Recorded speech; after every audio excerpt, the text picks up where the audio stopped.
I think being a woman necessarily impacts your views and your perspectives, like a range of other factors or attributes, like where you grew up, you know, what your social, cultural, socioeconomic experiences have been in life. All of that brings some form of perspective to the things you see and you do every day, and being a woman is no different.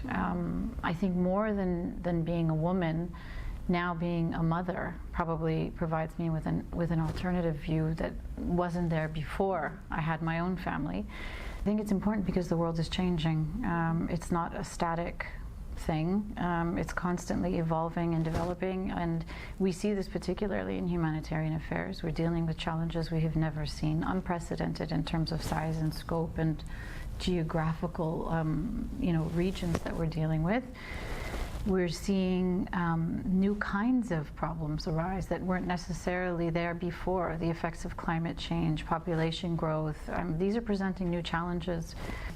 In terms of innovating and pushing ideas forward, I think that whenever you have the opportunity to involve youth in that discussion, my experience has always been that if you ever give an idea to a group of young people, you're always going to come back with much more than you ever expected. And the innovations, the ability to think in a very forward-looking way and to challenge preconceptions and traditional ways of doing things, I think is part of that process of evolving and is a very important part of innovating.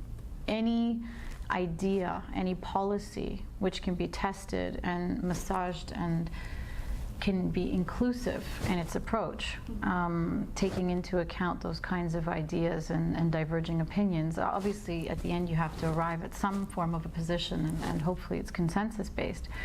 But I think any kind of a big idea always benefits from views, a broad discussion which allows many different kinds of people to feed into it, including women at the leadership position and otherwise.